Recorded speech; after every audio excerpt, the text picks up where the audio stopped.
হচ্ছে, ফলে সে আসতে পারে, এইটাকে ধরে নিয়ে সে আসতে পারে, যে কোনোভাবে আসতে পারে, উড়ে আসতে পারে, হেলিকপ্টার আসতে পারে, হেঁটে আসতে পারে, সীমান্ত পার হয়ে আসতে পারে, ভারত তাকে যে বাংলাদেশে পাঠাতে পারে, আমেরিকা থেকে বাংলাদেশে পাঠাতে পারে, অথবা দেখো সবকিছু রেডি করে সে সোজা একটা প্লেনের টিকিট কেটে আসতে পারে, তাহলে সরকারের জন্য নিরাপদ হবে।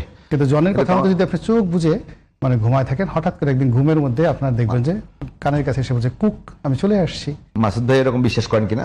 বিশ্বাস কামাল ভাই একটু বলবেন যে আসলে আপনার সাথে এর আগে কথা হয়েছে, সত্যি কথা হয়েছে, আপনি বলছেন যে আওয়ামী লীগ যায়নি, আওয়ামী লীগ আছে, এখন কথা হচ্ছে শেখ হাসিনা চলে গেছে, শেখ হাসিনা আসার সম্ভাবনা কতটুকু? সাথে স্বরাষ্ট্রমন্ত্রীর এই বক্তব্যটা যে 18 মাসের দুর্নীতির যে সমস্ত অভিযোগ উঠেছে সেগুলো নিয়ে তদন্ত করতে দুর্নীতি কমিশনকে দায়িত্ব দেওয়ার জন্য প্রধানমন্ত্রীর প্রতি আহ্বান জানিয়েছেন। কমিশন তো গঠন হয় নাই। কেন বলছি আমি বলি, আওয়ামী লীগের অনেক কথা নেই, কিন্তু শেখ হাসিনা অনেক কথা নেই, কিন্তু অনেকে ট্রল করছে।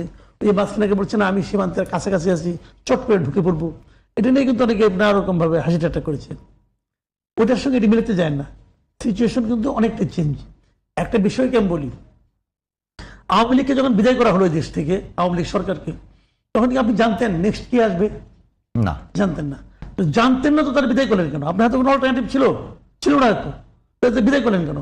বলেন এই কারণে যে আপনার মধ্যে তখন মানে তার ব্যাপারে এতই বিতৃষ্ণা যে আপনি কে আসবে না আসবে আমার জানার কোনো দরকার নেই, আগে তুমি বিদায় হও। That was the sentiment. খেয়াল করেন কিন্তু। তো আসলে ইউনূস সাহেব কিন্তু আসলে তার জনপ্রিয়তা নিয়ে আসে নাই, একটার ব্যাপারে মানুষ বিতৃষ্ণ হয়ে গেছে, বিদায় করছে, ওটা অটোমেটিক চলে আসছে। কিন্তু আবার যখন ইউনূস সাহেব চলে গেছে তখন কিন্তু মানুষ ইউনূস সাহেবের উপরে বিতস্ত হয়ে গেছিল। তো হিসাবটা হলো এখানে, বাংলাদেশে যখন যতবার ক্ষমতায় কেউ আসে, কেউ জনপ্রিয়তা নিয়ে আসে না, ইমিডিয়েট পাস যে থাকে তার অপকর্মের কারণে সে আসে। এখনো একই জিনিস। আওয়ামী লীগ যখন আগের বার যখন ছিল তখন কিন্তু ইউনূস সাহেব অত জনপ্রিয় হয় নাই, এই জন্য হাসিনা কথা বেল পায় নাই। এখন কিন্তু হাসিনা যেটা বলতেছে, যদি দেশের মানুষের তার প্রয়োজন যদি সরকার মেটাতে না পারে, হাসিনা যা বলবে সেটাই বাস্তবায়ন হওয়ার সম্ভাবনা আছে। আমি কিন্তু একটা কথা বলে শেষ করি, হাইপোথেটিক্যালি বাংলাদেশের ইতিহাসে শেখ হাসিনা এবং হাসিনার সঙ্গে যুদ্ধকালীন সময় জামাত ছিল একটা মিলিটেন্ট ফোর্স হিসেবে দ্বিতীয় সারিতে, প্রথম সারিতে ছিল কিন্তু মুসলিম লীগ। 1970 পর্যন্ত বাংলাদেশের আওয়ামী লীগের পরে যদি পলিটিক্যাল ফোর্স থাকে, শক্তিশালী ফোর্স, সেটা ছিল মুসলিম লীগ। মুসলিম লীগ সরাসরি স্বাধীনতার যুদ্ধে তারা বিরোধিতা করেছে, তারা বেশিরভাগ শান্তি কমিটিগুলোতে মুসলিম লীগের যারা নেতৃবৃন্দ তারা ছিলেন। আমাদের যে পাকিস্তান জমানাতে মধ্যবিত্ত, উচ্চ মধ্যবিত্ত, এমনকি নিম্নবিত্ত এই মানুষগুলো তারা প্রায় সবাই মুসলিম লীগ করতেন। আর জামাতের অবস্থা ছিল অনেকটা তখন এনসিপির মতো। এবং জামাতের যারা নেতৃত্ব, আপনি দেখেন গোলাম আজম সাহেব থেকে অন্যান্য যারা আছেন, তারা আজকে হাসনাত সার্জিসদের যে অবস্থা 70 সনে তাদের অবস্থা ঠিক ওইরকমই ছিল, নট মোর দ্যান দ্যাট। তো সেই অবস্থাতে তারা যেভাবে ইউনূস সাহেবের সাথে এনসিপি যুক্ত হয়ে গেল 24 সনে, ঠিক ইয়াহিয়া খান টিক্কা খানের সঙ্গে জামাত ওই সময় এনসিপি হয়ে অল অন এ সাডেন সেভাবে যুক্ত হয়ে গেল। ফলে জামাতের 1947 সন থেকে 1971 সন পর্যন্ত একটা প্রেক্ষাপট, আর 1971 সনের মার্চ মাস থেকে আজকে পর্যন্ত জামাতের আরেকটা উপাখ্যান। এটা হলো রিয়ালিটি। এখন জামাতের বক্তব্য হলো যে ঠিক আছে আমরা তো এনসিপি এখনকার প্রেক্ষাপটে, কিন্তু আমরা তো মুসলিম লীগ নয়, তো মুসলিম লীগ নিয়ে আপনি কেন কথা বলছেন না? তাদের মুসলিমের রাজনীতিতে নাই, এখন কেন কথা বলবে? ওটাই, আমরা তো ওই সময়টাতে অবুঝ শিশুর মতো আমাদের মনে হয়েছে একটা অখণ্ড পাকিস্তান থাকলে ভালো হয়, ইসলাম জিন্দা রাহা হয়, হ্যাঁ, তো ইত্যাদি ইত্যাদি জিনিসগুলো আমাদের মনে হয়েছে, আমরা ফুলাফান মানুষ। তো এখন আমরা বয়স্ক হয়ে গেছি, বয়স্ক হওয়ার পরে আমরা এখন যারা আছি, আমরা এখন আমাদের অতীতের যারা মুরব্বী আছেন, যারা মারা গেছেন, ফাঁসিতে লটকায় ফেলছেন, তাদের ব্যাপারে কেন আমাদেরকে দায়ী করছেন? আমরা তো এই প্রজন্মের স্বাধীন বাংলাদেশে জন্মগ্রহণ করেছি। যদি আমরা জয় বাংলা বলি না, পতাকা আমাদের ভালো লাগে না, রবীন্দ্রসঙ্গীত বা মানে রবীন্দ্রসঙ্গীত আমাদের ভালো লাগে না, কিন্তু নজরুল গীতি তো আমাদের ভালো লাগে। আমাদের নজরুল ইসলাম হিন্দু মানুষ এসে কেন দাড়ি রাখবে, লম্বা লম্বা চুল রাখবে? রবীন্দ্রনাথের কথা বলছেন? হ্যাঁ হ্যাঁ হ্যাঁ, এটা আমাদের মানে ব্যক্তিগত অভিরুচির ব্যাপার। রবীন্দ্রনাথ যদি আমাদের মতো দাড়ি রাখতেন, মানে এক মুষ্টি দাড়ি, খোঁচা খোঁচা দাড়ি, আমাদের মতো চুল কাটতেন, পাজামি পরতেন, আমরা তার জিনিসগুলো মেনে নিতাম। এভাবে অনেকের আবার আমরা মেনে নেই। অনেক হিন্দুদের সাথে এখন ধরেন এই যে পিনাকির সাথে আমাদের ভালো সম্পর্ক আছে না, যে আমাদের ভালো সম্পর্ক আছে, হিন্দু বলে তো তারা সেটা কাউকেই করে না। কিন্তু রবীন্দ্রনাথকে নিয়ে তাদের মেন সমস্যা হলো যে এত বড় বড় দাড়ি, তারা আবার ডাকে গুরুদেব। সেই গুরুদেবের সঙ্গীত আমরা গান গাবো, আমার সোনার বাংলা আমরা ভালোবাসি, এসছে আমাদের বিষ খেয়ে মরে যাওয়া ভালো। এটা হলো একান্ত তাদের ব্যক্তিগত অনুভূতি। সেই অনুভূতির জায়গায় তারা বলছে এটা তো কোনো ক্রিমিনাল অফেন্স না, এটা আমাদের একটা ব্যক্তিগত অনুভূতি, আমাদের এখন রবীন্দ্রনাথকে দেখলে ভালো লাগে না। যেভাবে বঙ্কিমের মুসলমানদের দেখতে ভালো লাগতো না, তো এই জিনিসগুলো। এখন এই সময়টাতে তাদের বক্তব্য হলো ঠিক আছে, আমরা যদি এখন বলি যে ঠিক আছে আমরা 71 সালে আমাদের পূর্বপুরুষ, আমাদের উত্তরসূরি যারা ছিলেন তারা মারাত্মক ভুল করেছে, অন্যায় করেছে, আমাদের লাভটা কি? তারেক রহমান সাহেবকে আমাদের ক্ষমতায় বসাবেন, জাতীয় সরকার করবেন, আমাদেরকে কারো 4-5টা মন্ত্রী দিবেন, মিনিস্টার দিবেন? যদি তা না দেন তো অযথা আপনি পেটেও দিবেন না পিঠেও মারতে চাইবেন, মানে পেটে খাবারও দিবেন না কিল মারার গোসাই। তো এই যে কথাবার্তাগুলো সরকারের যারা লোকজন আছে তাদের এই কথাবার্তা শুনে আসলে জামাতের লোকজন তার মেজাজ হারিয়ে ফেলছে। মেজাজ হারিয়ে ফেলছে না, ঠিক আছে যে এতকাল আমরা একসাথে থাকলাম, আপনি তো ইন্ট্রোডাকশনই বললেন যে দীর্ঘদিন রাজপথে একসাথে করলাম, জামাত মানে এখন জামাত বললে বিএনপি চলে আসে, বিএনপি বলে জামাত চলে আসে। ওই সময় একটা ইয়ে ছিল, মানে টার্ম তৈরি হয়ে গেছে বিএনপি। ওই সময় যেমন লাইলি মজনু, সিরহি ফরহাদ, তা লাইলি মজনু সিরহি ফরহাদ যেভাবে প্রেমের রাজ্যে একটা বিরাট ব্যাপার, হ্যাঁ, তো তদ্রূপ বাংলাদেশের রাজনীতিতে জামাত বিএনপি বা বিএনপি জামাত এই জোটের যে একটা রূপরেখা, এটা যে একটা মহব্বত, এটা যে একটা প্রেম এবং একে অপরের সঙ্গে পাশাপাশি দাঁড়ালে মনে হয় দুটো চাঁদ দাঁড়িয়ে আছে এবং তাদের চেহারা সুরত কথাবার্তা মানে দুটোই মনে হবে যেন পূর্ণিমার চাঁদ দাঁড়িয়ে আছে। বিএনপির একটা লোক জামাতের একটা লোক পাশাপাশি দাঁড়িয়ে রাখেন, আর বিএনপির একটা লোক আওয়ামী লীগের একটা লোক দেখবেন বলে কন্ট্রাস্ট করবে, মিলবে না, কিন্তু জামাত আর বিএনপির লোক মিলিয়ে দেন। এই যে এত মহব্বত, সেই মহব্বতের জায়গাতে এখন বন্ধু আমার মানে কি যেন বলে, বউ নিয়ে আমার বাড়ির সামনে দিয়ে রঙ্গ করে হেঁটে যায়, বুকটা ফেটে যায়। তো এখন একসাথে সবকিছু করলাম, তো সেখানে তারেক রহমান সাহেব এই যারা কাকে মন্ত্রী বানালেন, কত উপদেষ্টা বানালেন, কত কিছু বানালেন।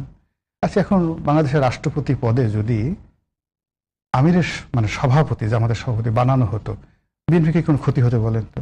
এটিকে জামাতে এতটুকু ন্যায্য আশা করতে পারেন এতদিনের একটা সম্পর্ক? তা না করে তাকে বলা হচ্ছে এখন বিরোধী দলীয় নেতা। এই বিরোধী দলীয় কোনো নেতা যতবার শুনে তার মন খারাপ হয়ে যায়। সে প্রথমে আশা করেছে যে সে মনে করেন যে তারা ক্ষমতায় আসবে, 100% ক্ষমতায় আসবে এবং বিএনপি থাকবে তৃতীয় বৃহত্তম দল, সেকেন্ড হবে এনসিপি। এটা তো তাদের প্রচারণা ছিল।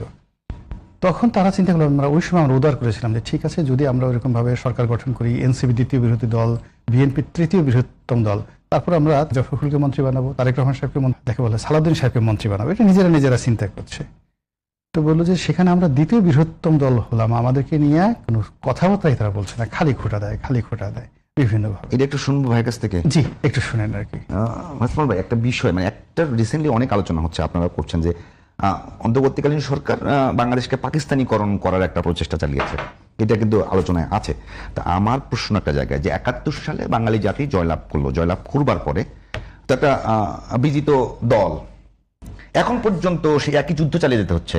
সেটা মানে হয়তো অস্ত্রের যুদ্ধ না, সেটা হয়তো ন্যারেটিভের যুদ্ধ বা কোনো একটা আদর্শিক যুদ্ধ।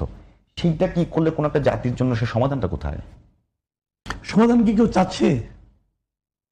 যদি আপনি সমাধান না চান, আপনার কাছে কি মনে হয় যুদ্ধ চলছে আমাদের মধ্যে এখন পর্যন্ত? এটা রাজনীতি চলছে রে ভাই, যুদ্ধ টুদ্ধ কিছু না, রাজনৈতিক যুদ্ধ। হ্যাঁ, রাজনৈতিক যুদ্ধ যদি বলে এটাকে আমি এটা যুদ্ধ মনে করি না ভাই আসলে ওইভাবে। এটা হলো একটা রাজনৈতিক পরস্পরকে দোষারোপ করা, করে নিজের সুবিধাটা লাভ করা, মূল ঘটনা এখানেই। যেমন এরা কিন্তু, যেমন আমি আর কথা বলি, যেমন আওয়ামী লীগ কিন্তু কখনোই স্বাধীনতা বিরোধী শক্তিকে শেষ করতে চায় নাই, তাদেরকে ব্লেম দিতে চাইছে, কখনোই শেষ করতে চায় নাই। তারা কিন্তু জামাতকে নিঃশেষ করতে চায় নাই, জামাতকে নিঃশেষ করে একটা মানে ভান করছে। এবং এই জামাত যতদিন জীবিত থাকবে ততদিন তাদের মুক্তিযুদ্ধের চেতনা নিয়ে রাজনীতিটা বজায় রাখতে হবে। মূল ঘটনাটা এখানে দেখেন, মুক্তিযুদ্ধের চেতনা যেটা, এটা তো আপনাদের তখনই শেষ হয়ে যাওয়ার কথা ছিল, হয় নাই কেন? এরপরে তারা সবাই এটা নিয়ে রাজনীতি করছে। আওয়ামী লীগ কি প্রকৃত পক্ষে, আওয়ামী লীগের যারা ছিল তারা সবাই কি মুক্তিযুদ্ধের চেতনা ধারক বাহক ছিল? যদি থাকতো, তারা একটা দেশে, নিজের দেশের মানে সম্পদ, অর্থ বিদেশে পাচার করে দেওয়া, বিদেশে যে আনন্দের সেকেন্ড হোম করা এবং সেখানে যে বসবাস করার পরিকল্পনা করা, বাস্তবায়ন করা, এটা কি মুক্তিযুদ্ধের চেতনার মধ্যে পড়ে ভাই? পড়ে তো। এটা তো আওয়ামী লীগের সবাই করছে, আওয়ামী লীগের প্রত্যেকটা মন্ত্রী এই কাম করছে, করে নাই? তারা মুক্তিযুদ্ধের চেতনা নিয়ে রাজনীতি করছে, তারা মুক্তিযুদ্ধের চেতনাকে সমুন্নত রাখতে চায় নাই। এই দেশে মুক্তিযুদ্ধের চেতনাটা মানুষ, সাধারণ মানুষের মধ্যে আছে। আওয়ামী লীগ, বিএনপি, জামাত কারোর মধ্যে ছিল না কখনো। তারা সবাই এটা নিয়ে যার যার মতো করে পলিটিক্স করছে। এটা না তো, যেমন এখন যেমন হচ্ছে আপনার, এখন দেখবেন কিছু লোকের তারা হয়ে গেছে, মানে সোল এজেন্সি নিয়ে নিচ্ছে, 24 জুলাই আন্দোলনে চলে যাচ্ছি। জুলাই আন্দোলনে কি এটা ছিল? এটা ছিল যে আমি যে লোক আমি মানে আপনার রিক্সা ভাড়ার টাকা নাই, আমি 2 কোটি 3 কোটি দামে গাড়ি চালাবো, এটা কি জুলাই আন্দোলন? নিঃসন্দেহে না ছিল। সবাই এখন ওই আন্দোলনে সিপাশলা হয়ে দাঁড়িয়ে গেছে। কাজে চেতনা নামে যা কিছু হয়, চেতনা শব্দটাই বাংলাদেশে ব্যবহৃত হচ্ছে একটা বাণিজ্য করার জন্য, একটা ধান্দা করার জন্য, একটা রাজনীতি করার জন্য। কি মুক্তিযুদ্ধের চেতনা, কি জুলাই চেতনা, একই জিনিস, একই জিনিস। কোটার বিরুদ্ধে আন্দোলন করছে, এখন তারা জুলাইয়ের কোটা চালু করে নাই। জুলাই যারা শহীদ হয়েছে তাদের আপনি ভাতা দিচ্ছেন, এখন যারা মুক্তিযুদ্ধে শহীদ হয়েছে তাদের ভাতা দেন না কেন বলেন? আপনি মুক্তির যোদ্ধাদের দিচ্ছেন, জুলাই যোদ্ধা দিচ্ছেন, দেন, আমার কোনো আপত্তি নাই। কিন্তু জুলাইয়ের যারা শহীদ হয়েছে তারা ভাতা পাচ্ছে, মানে শহীদ মুক্তিযোদ্ধারা পাচ্ছে না। শহীদ মুক্তিযোদ্ধা পাচ্ছে যারা নাকি এরা কি সবাই মুক্তিযোদ্ধা ছিল, এরা কি সবাই জুলাই যোদ্ধা ছিল নাকি ভাই? মিছিল মারা গেছে অনেকে, গুলি খেয়ে মরছে, এলেবেলো গুলিও তো হয়েছে। এরা তো সবাই জুলাই তো শহীদ, তো মুক্তিযুদ্ধের শহীদ নাই? নাই শহীদ মুক্তিযুদ্ধে? শহীদের পরিবার আপনি অবশ্যই আছে, ওদেরকে আপনি কি দিচ্ছেন? তো কোটা তো আপনিও চালু করছেন ভাই। এগুলো সব হলো নাটক, সব হলো কি আপনার একটা শব্দ উচ্চারণ করে ওই শব্দ নিয়ে পলিটিক্স করে। এদের তো আর কোনো পলিটিক্স নাই, এদের কারো পলিটিক্সের মধ্যে দেশ নাই, কারো পলিটিক্সের মধ্যে দেশের নাগরিক নাই, কারো পলিটিক্সের মধ্যে মানুষের জীবনযাত্রা মান উন্নয়নের কথা বলা নাই। এদের সবার পলিটিক্স হলো চেতনা, কারণ ওদের দেখা যায় না, চেতনা ধরা যায় না। আমি যেটা বলবো এটাই চেতনা, কারণ আমি ক্ষমতায় আসছি এখন। এখন ধরেন আপনি একটা কথা বলি, ধরেন আওয়ামী লীগের একজন লিডার, সে যদি এখন জুলাইয়ের চেতনা নিয়ে আলোচনা করে, তাহলে কেউ করতে দেবে? এটা তোমার চ্যাপ্টার, ওটা আমার চ্যাপ্টার, কারণ আমি এনসিপি করি। আমি হলাম যে জুলাই চেতনার থেকে গজিয়ে ওঠা পলিটিক্যাল পার্টি।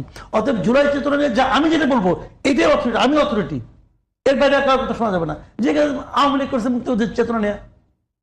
এখন জামাতের চেতনাটা কি বলেন তো আপনাকে? জামাতের চেতনা হলো মুক্তিযুদ্ধের বিরোধিতা করা, কারণ তারা ওই যুদ্ধে হারছে। সে ওয়ারে সে হারছে রে ভাই। এখন সে সুযোগ পাইছে একবার যে আমার হারাটা যে আমারটাই যে প্রকৃত যুদ্ধ ছিল, আমার নীতিটাই যে ঠিক ছিল, এটা ইনে বেনিয়ে তাড়িয়ে নেড়ে করে এস্টাবলিশ করার জন্য জামাত এখন ফাইট করছে। তাহলে আপনি বলেন আমি 71-এ ভুল করছি, 71-তে আমি হারছি রে ভাই, আমি তো হারছি। এই দেশটা তো আমার সঙ্গে যুদ্ধ করেই তো দেশটা স্বাধীন হয়েছে, তো আমি তো হারছি, আমি তো হারার কথা স্বীকার করি না। ওইটা স্বীকার করতে আমার লজ্জা লাগে। স্বীকার করতে সমস্যাটা কি? যদি ওইটা স্বীকার না করার যদি অন্যায় না হয়, তাহলে এটা এরা বলে আওয়ামী লীগ তো ক্ষমা চায় না। আরে আওয়ামী লীগ কতজন লোক মারছে, ধরা যায় আমি কথা ধরি, কতজন লোক মারছে আওয়ামী লীগ? এরা বলে 1500, কেউ বলে 1400, সরকার হিসাব করে বলছে 844 জন। হিসাব করতে আপনি তো হিসাবই করতে পারলেন না। ধরেন 100, আপনি তো হিসাবই করতে পারেন না। ধরলাম 8, ধরলাম আমি 1500 ধরলাম, আমি বাড়াই ধরি 1500। এই 1500 জনের মৃত্যুর পিছনে আওয়ামী লীগের ভূমিকা আছে। আওয়ামী লীগ মানে ওই সরকারের ভূমিকা আছে, সারা দেশের আওয়ামী লীগের ভূমিকা আছে তার নাই। এই মনে করেন ভুরুঙ্গা আমার আওয়ামী লীগের সভাপতি, সে কি মারছে? সে তো মারে না, তারা দায়ী করবেন কোন বিচারে? আপনারা কি করছেন 71 হিসাবে? আপনারা 71 কত মারছেন? ধরলাম আপনাদের কথা যে না বঙ্গবন্ধু যে বলছে 30 লাখ, এটা মিথ্যা কথা, ধরলাম 30 লাখ মিথ্যা কথা। ওনারা বলে তো যে 3 মিলিয়ন বলতে যে মানে আপনার ই বলে ফেলেছে, মানে 3 লাখ বলতে যে 30 লাখ এটা বলেছে, মানলাম ধরা যায়। যদি আপনার যদি 3 লাখও হয়, 30 লাখ 3 লাখ, সেইটাও তো আপনার চেয়ে কত গুণ বেশি বলেন আপনি? আপনার যে 20 গুণ আরো অনেক বেশি, 200 গুণ বেশি আপনার চেয়ে। না আমার প্রশ্ন আপনি কারণ ভাই একটা বিষয় বাংলাদেশের, আমি প্রশ্নটা তো করছিলাম যেটা হয়তো আপনি ইয়ে করেন, যেটা হলো বাংলাদেশে এখন পর্যন্ত যে অভিযোগটা এসছে যে পাকিস্তানিকরণ চলছে, একটা পায়তারা চলছে এবং অন্তর্বর্তীকালীন সরকার সেটা মানে চেষ্টাও করেছে। আমার প্রশ্নটা হলো পাকিস্তানিকরণ কতখানি আপনি এগুলো স্যার ওটা হয় না। পাকিস্তানিকরণ আপনি কেমন কেন করবেন? ওটা তো অন্য, এটা হলো জানেন, এটা হলো ওই যে ওই বললাম না যে এই হয় চেতনা রাজনীতি হয়, এটা তারা চেতনাগত দিক দিয়ে পাকিস্তানের মতো বলতে যাচ্ছে।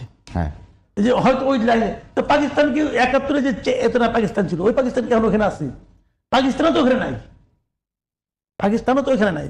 কিছু কিছু জায়গায় হয়তো মিল খুঁজে পাবেন আপনি, কিন্তু তারপরে ওইটা করার পর আমি অনেক ওইটা ওরা চেষ্টা করছে, কি করছে আমি বলতে পারবো না। পাকিস্তানের সঙ্গে সম্পর্ক ভালো করছে, করতেই পারে, তো অসুবিধাটা কি আছে? সারা জীবন কেবল ইন্ডিয়ার সঙ্গে সম্পর্ক ভালো থাকতে হবে নাকি? রনি ভাই একেবারে মানে ওই বিষয়টা একটু বারবার আপনাকে বলে দিই, একেবারে বাংলাদেশের রাজনীতিতে উন্নয়ন, বাংলাদেশের রাজনীতিতে সুশাসন, এগুলো আলোচনার বিষয় হওয়া উচিত নাকি শুধুমাত্র ইতিহাস আলোচনার বিষয় হওয়া উচিত? এবং ভোটের রাজনীতিতে উন্নয়ন খুব বেশি কাজ করে কিনা, সুশাসন খুব বেশি কাজ করে কিনা, ইতিহাস বেশি কাজ করে, এটা কি মানে সব জায়গায় কি একটা এরকমই কিনা?